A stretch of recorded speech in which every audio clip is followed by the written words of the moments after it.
감사합니다, 예수님. 전경에서 수행들 볼 때가 다른 곳에서 수행들 될 때하고 그렇게 많이 다르죠. 다릅니다. 더 이렇게 감격스럽고 감동도 느끼게 되고 또 든든한 마음마저 되게 되는데 바로 오늘 이 시간 제가 그렇게 느끼는 것 같습니다. 고맙습니다, 성부님. 오늘 그 루카복음 말씀을 들으면 저는 두 가지가 먼저 떠오릅니다. 첫 번째, 잃어버린 양 한 마리를 찾아가는 그 목동의 모습이 그려지잖아요. 오늘날 그 성서학에 획기적인 발견이 있었죠. 1950년대. 그것은 바로 꿈란이라고 하는 곳에 감춰져 있던 옛날 성경 두루마리를 항아리에 담겨 있는 것들을 발견하게 되는 계기로 성서학이 크게 발전하게 되지 않았습니까? 그런데 거의 2000년 가까이 감춰져 있던 보물 같은 그 항아리를 찾게 된 계기가 뭐였을까요? 잃어버린 양을 찾아갔던 목동이 그걸 발견하게 된 거죠. 그래서 오늘 예수님 이 한 마리 잃어버린 양에 대한 비유는 실제로 우리 그리스도교나 유대교의 입장에서는 실제로 커다란 보물 같은 발견을 가능하게 했던 이 상황하고 이어져 있다는 사실을 먼저 떠오르게 합니다. 두 번째 떠오르는 생각은요,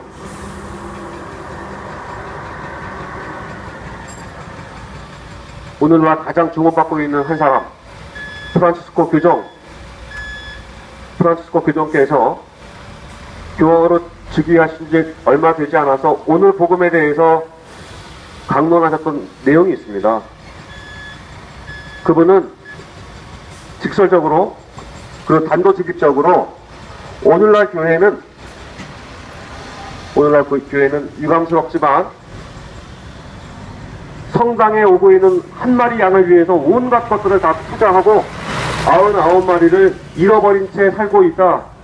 그 성당에 오고 있는 한 마리 양을 빗질해주고 페디큐어를 칠해주고 염색해주고 단장해주느라고 그 한 마리만을 위한 교회, 한 마리만을 위한 사목을 우리 가톨릭 교회가 하고 있는 게 아닌지 반성하게 된다는 말씀의 요지로 오늘 복음을 설명하신 바가 있습니다.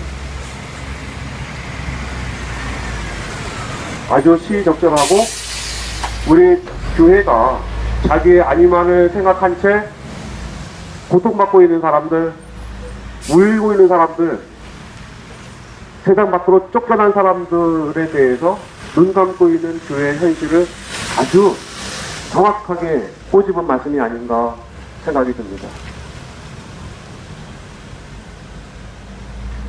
하느님의 계산법, 하느님의 셈법은 인간과 다릅니다. 그렇죠.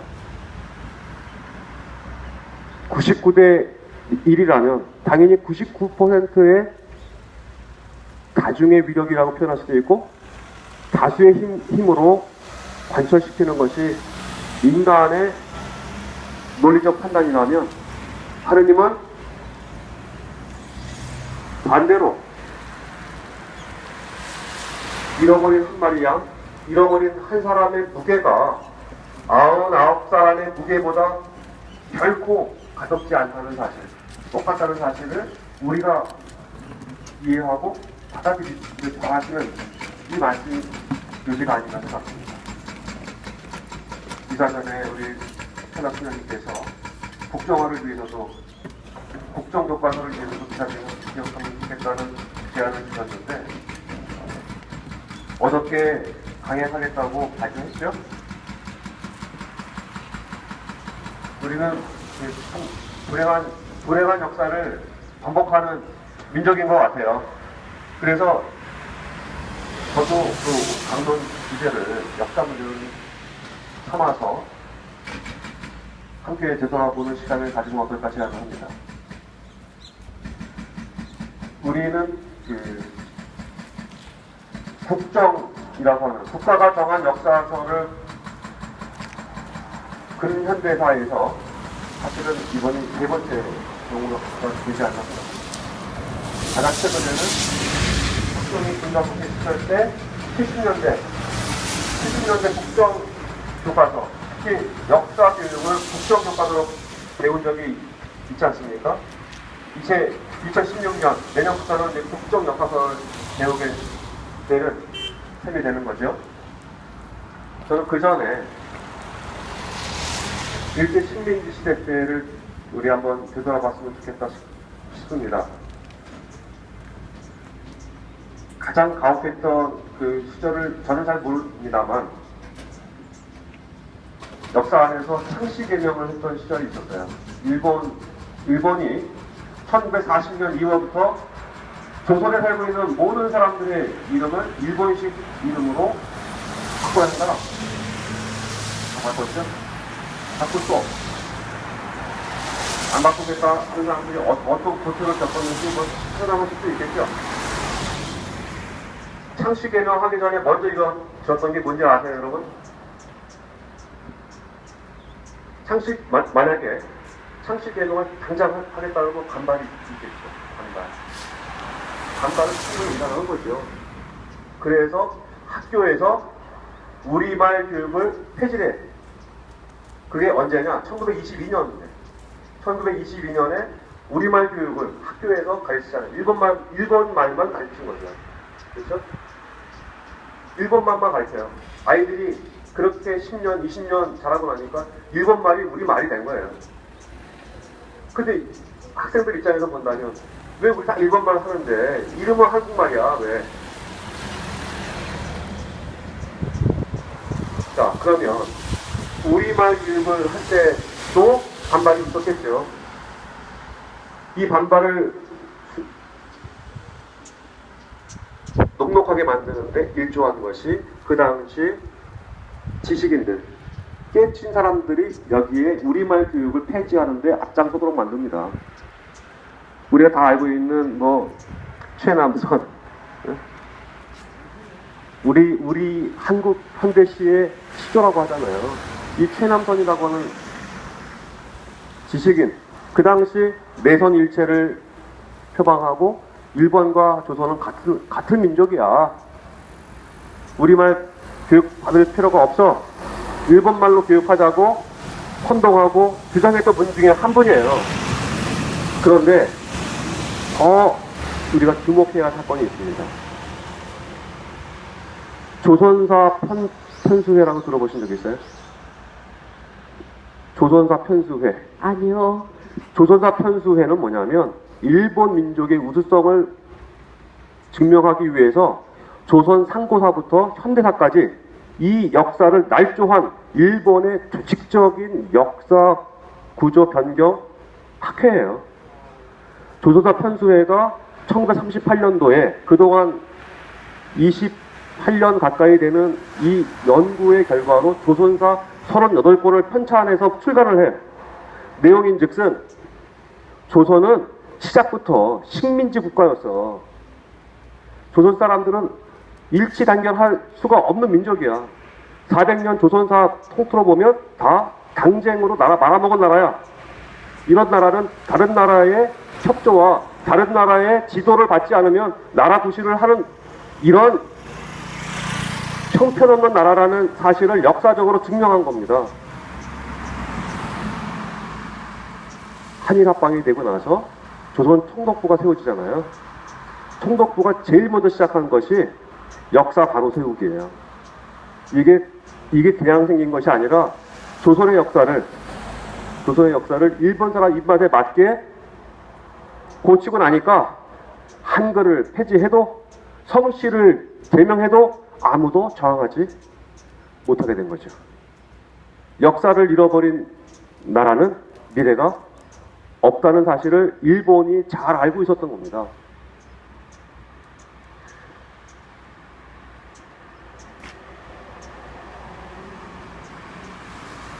일제 식민지가 36년이라고 하잖아요. 일제 식민지 시대 때 나라의 독립을 위해서 우리 민족이 자유롭고 평화롭게 살 수 있는 방안이 뭐가 있을까 고민했던 사람들이 많이 있었죠. 우리 그분들을 기억하고 독립투사라고 우리가 추앙하고 기억하고 우리도 그분들의 정신을 이어받아서 살자고 하는데 동시에 생각할 것이 있습니다. 그 당시 그 많았던 사람들이 침묵했어요. 침묵했죠. 먹고 사는 게 더 우선이니까. 어떻게든 자식들, 가족들, 식솔들을 부양해야 되니까 부당하고 이래서는 안 되는 걸 알지만 떨쳐 일어나지 못했던 다수의 그냥 소시민들이 있었지 않습니까? 저는 그분들을 비난하자고 말씀드리는 것이 아니라 이렇게 역사가 무너져 내리고 암흑천지가 될 때 사실 이 암흑을 유지하는 힘은 그 몇몇 사람의 악마들, 몇몇 사람의 사탄들 때문에 되는 것이 아니라 사실은 침묵하는 다수가 이 현상을 유지하는 거죠.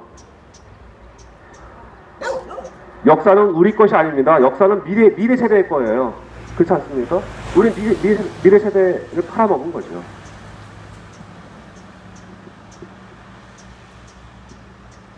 또 한 가지 우리 생각해 볼 것이 있습니다. 2차 세계대전 나치의 만행을 다들 지금도 70년이 지난 지금도 몸소리 치잖아요. 그 제노사이드라고 하는 인종 학살이 있지 않았습니까? 유대인을 포함한 그 당시 아무튼 사회적 약자들 600만 명이 가스실에 죽었어요. 자, 그런데 여러분 궁금하지 않으세요? 아니 독일에 양심적인 사람이 그렇게 없었나? 양심적인 사람. 이런 만행이 벌어지고 있을 때 독일에서는 과연 어떤 일이 있었을까? 저는 되게 궁금했어요. 그 당시 독일 사람들은 도대체 뭐 했지? 그랬더니 반가웠던 몇 가지 사건이 있긴 합니다. 디트리히 본헤퍼라고 하는 목사님은 미국에서 공부를 하고 있었는데 독일이 2차 세계대전을 발발하고 그렇게 되자 전쟁을 막아보겠다는 대책 없는 신념을 갖고 전쟁통인 독일로 귀국을 해요. 이 목사님은 그 당시 히틀러 암살 계획을 가지고 있는 백장미라고 하는 그 그룹에 속해서 안타깝게 적발이 되고 전쟁이 끝나기 3개월 전에 총살형을 당하죠.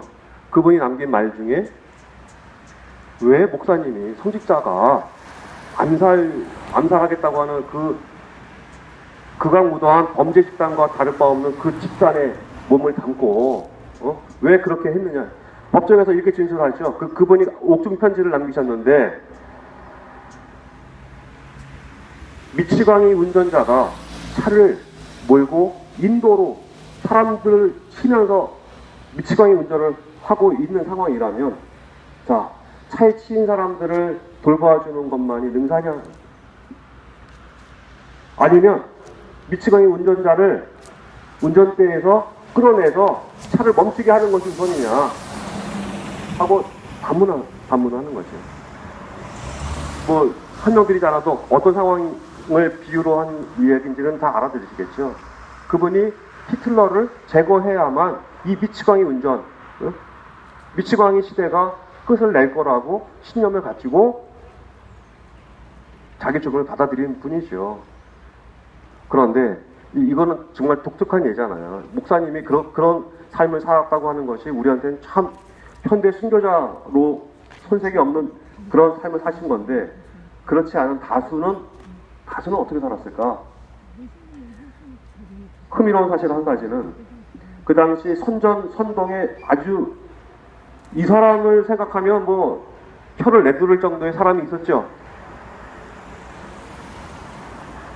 괴링이라고 하나요? 그 사람? 그분이 예수의 신부님들께 죄송한데 예수의 교육 받은 신학생이었어요. 이 사람이 그 나치 정권의 선전과 선동을 기가 막히게 하신 분으로 지금도 그분의 그 선전과 홍보, 사람들의 마음을 휘어담는 언술, 이거는 심리학에서도 공부한다고 하죠. 광고 심리학에서. 그 괴링이라는 사람이 다수의 독일 국민들을 사로잡았던 기제가 있었습니다. 지금으로 얘기하면 첨단 기술이에요. 괴링은 라디오를 정부에 부역하는 모든 가정에다가 무료로 선물로 줍니다. 우리를 얘기하면 예전 흑백 텔레비전 공짜로 받듯이 모든 가정에 라디오를 신기술 개발품인 라디오를 다 보급해주고 그 채널에서는 오로지 나치 정권의 홍보만 듣도록. 그래서 나치가 무슨 정책을 하든 아무도 저항할 수가 없도록 지금으로 얘기하면 집권 여당의 언론 장악과 똑같은 방식을 이미 1930년대 나치 정권을 집행하는 가장 중요한 핵심은 동조하도록 하고 저항하지 못하게 할 수 있는 힘은 언론이다라고 하는 것들을 괴링이 첫 번째 쓴 거죠. 그게 라디오 방송이었습니다. 실제로 독일에서는 전쟁이 끝날 때까지 독일 국민들 대다수는 그런 학살이 있었는지 몰랐다고 합니다. 몰랐다고 해요. 알 수가 없는 거죠. 국가가 정보를 장악한 결과가 그런 겁니다. 그런데도 독일 국민들은 지금까지 그 학살에 대해서 책임이 있다고, 미안하다고, 다시는 이런 일들이 벌어지지 않아야 한다고 하는 책임의식을 가지고 있는 그런 국가, 민족이 됐죠. 우리나라는 어떻습니까?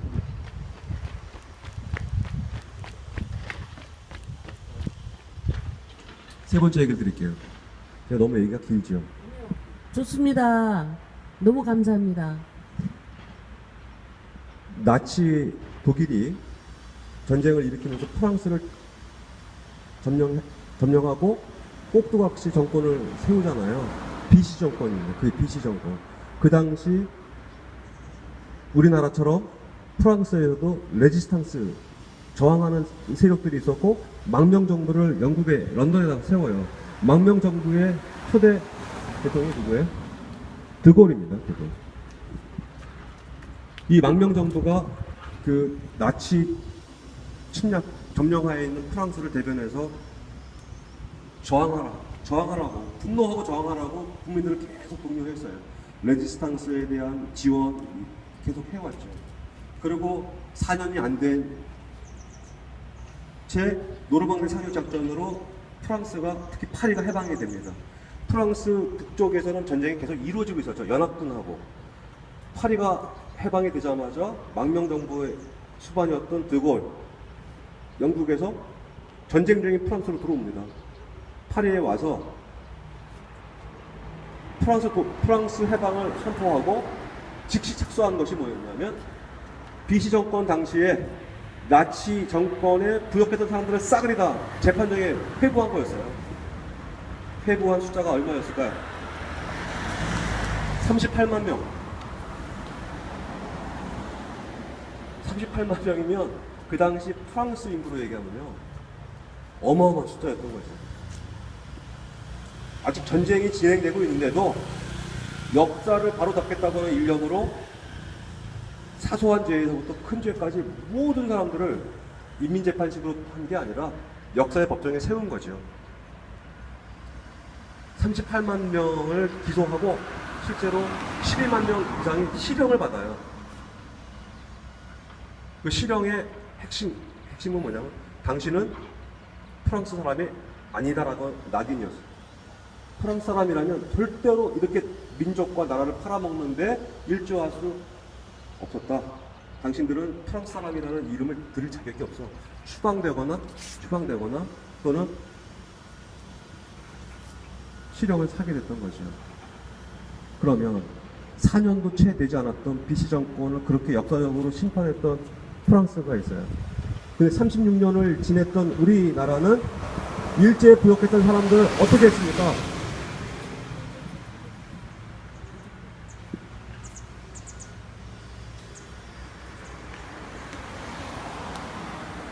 우리는 일제에 부역했다는 이유로 처벌받은 사람이 8명입니다.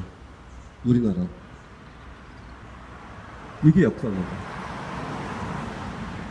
아까 미사전에 수님께서 역사를 잊어버린 민족 얘기를 어디로 하셨고 했는데, 우리가 이 모양 이 꼴로 살고 있는 이유인 즉슨 우리가 역사의 정통성, 이렇게 돼서는 안 된다고 하는 것들을 반성하고 성찰하고 처벌한 역사가 없기 때문에 우리는 끊임없이 언제까지? 역사가 바로 설 때까지 이 질곡과 같은 고통을 반복할 수밖에 없는 것은 아닐까, 이렇게 생각하게 됩니다. 역사는 과거의 문제가 아니라 사실 현재의 문제죠. 현재의 문제이고 우리 미래가 어떻게 전개될 것인지를 결정하는 가장 중요한 시금석입니다. 그런데 우리는 돈만 된다면, 이익만 된다면 그까지 역사 교과서 뭐가 대수냐. 원래 이번에 지금 문제가 되고 있는 KF-X 차세대 전투기 도입 문제가 불거졌잖아요. 한민구라고 하는 이 어리석은 국방부 장관이 미국에 가서 수모를 당하고 왔잖아요. 차세대 전투기 도입 사업의 핵심은 핵심 기술을 이전받겠다고 하는 거였어요. 그래서 프랑스의 라팔이라고 하는 전투기와 미국 뭐예요? 그 비행기 이름이? 그 비행기하고 경합을 벌이다가 핵심 기술을 전해줄 수 있다고 하는 미국 손을 잡은 게 10년 전 일입니다. 10년 전. 그런데 핵심 기술 4가지 줄 수 없냐고 했더니 펜타곤에서 우리 그런 약속 한 적 없다. 여기에 얼마나 국민의 세금이 들어가 있습니까, 지금? 그런데 이런 일들이 끊임없이 반복되는 이유의 하나는 우리가 역사를 잊었기 때문에 그렇습니다. 역사가 무엇인지를 우리가 아주 가볍게 여겼기 때문에 그렇지 않은가 생각합니다. 제가 이렇게 말씀을 드려서 좀 죄송하긴 하지만 여기 강정에 해군기지가 들어오는 문제 역시 마찬가지 아니겠습니까? 일제시대에 일본 군들이 제주도를 다 요새화했지 않습니까? 다시는 이런 요새를 만들지 말아야 되겠다, 이렇게 역사적인 심판을 했더라면 감히 여기다가 이렇게 군사기지를 만들겠다고 발상이나 할 수 있었겠습니까? 이 모든 게 우리가 역사를 잃어버린 죄과, 역사를 잃어버린 민족이 겪게 되는 아픔을 우리가 지금 반복하고 있는 것은 아닌가 생각합니다. 희망은 있습니다. 하늘이 무너져도 솟아날 희망은 있지요. 모두가 이제 끝이라고 얘기할 수 있지만 하느님은 끝이 아니라고 얘기하시는 거예요. 모두가 이게 종말이고 끝이고 다시는 개선될 방법이 없다고 이야기하지만 밤이 어두울수록 별은 더 반짝이고 밝게 빛나듯이 우리의 신앙도 그렇다. 신앙도. 역사는 종이책에만 쓰여 있는 것이 아니라, 종이책에 쓰여 있는 것이 아니라 바람에도 물에도 돌에도 쓰여지고 있다. 바로 행동하는 양심을 가지고 있는 그 한 사람 한 사람의 발자국이 역사의 발자국이고 역사의 흔적이라는 사실을 우리가 기억한다면, 그리스도교가 2000년이라고 하는 역사를 가지고 오면서도 끊임없이 예수님처럼 살고자 하는 사람들 때문에 이어오는 것이지 건물 때문에 있는 게 아니잖아요. 그런 면에서 본다면 이제 국정교과서 강행하겠다고 했지만 이 국정교과서가 결국은 박근혜 정권의 몰락의 계기가 될 겁니다. 또 계기가 돼야 할 당연한 이유가 있는 것이죠. 왜? 역사는 박근혜가 쓰는 게 아니라 우리가 쓰고 있기 때문에 우리가 쓰는 겁니다. 그리고 이 자리에 와 있는 여러분들이 바로 역사의 증인이고 역사의 사실들이다 하는 사실을 우리가 기억하면서 우리 한 사람 한 사람은 약간 부정적이고 정말 사람들이 볼 때는 그냥 99분의 1 아주 아무것도 아닌 것처럼 보이지만 한 마리의 양을 잊지 않는 하나님, 우리 한 사람 한 사람의 열정과 희망을 소중하게 보시는 하느님의 힘입어서 해군기지 지금 번듯하게 세워지고 있지만 여기 돌멩이 하나 남아있지 않을 거다. 돌멩이 하나 원래 남아있지 않을 거다. 다 무너지고 부서지고 바람결에 다 흩어지게 될 그날이 올 거다 하는 희망으로 우리가 미사하고 기도하고 이 자리에 있는 거다. 그러므로 우리가 바로 역사하다 하는 사실 다시 한번 미사 중에 다짐하고 간직하고 마음에 새기면 좋겠습니다. 잠시 생각 말씀